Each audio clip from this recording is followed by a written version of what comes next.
What's up, guys? It is Ryan here, and I wanted to talk real quickly about how you can take credit cards and turn them into cash on top of building credit history and establishing more credit history so that you can maximize your score and do better things financially with it.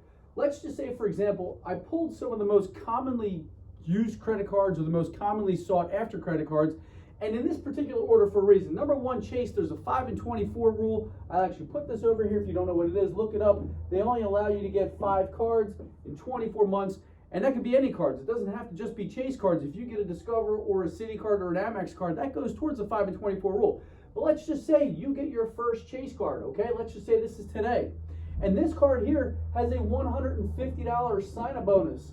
That's $150. You buy your normal, your gas, your groceries, your Friday night fast food. All of a sudden, you get $150 cash. They just credit it to your account.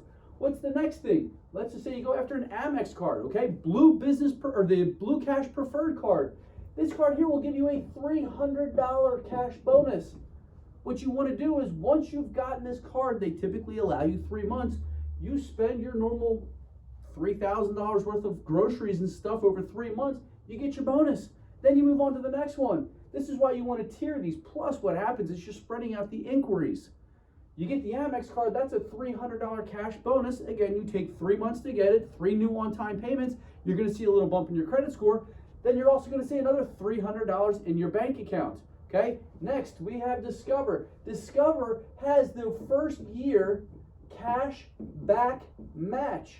If you got $300 in cash back, they're going to give you an additional $300 at the end of the year. Okay? So let's just assume that this could potentially be, we'll just say it's $500. That's $950 right there.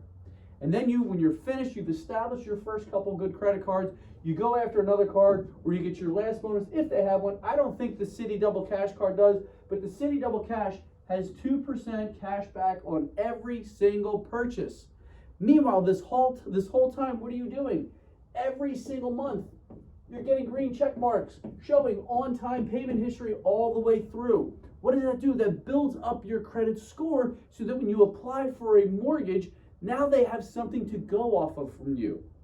So if you're trying to buy a house, just because you have a lower credit score does not mean you have a bad credit score, okay? And like we just had somebody the other day, they went to apply, they have decent scores, but they basically have no credit history. The only thing they have is a self-lender account. So it's important, guys, credit cards with $0 annual fees.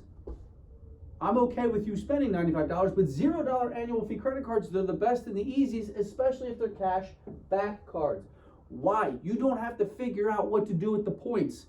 You don't waste points getting, gift cards, which is the worst redemption for points ever on a credit card. You don't have to figure out who to transfer, what transfer partners work with, which, points reward systems. All you have to do is take the cash back, apply it to your spend, and it's found free money.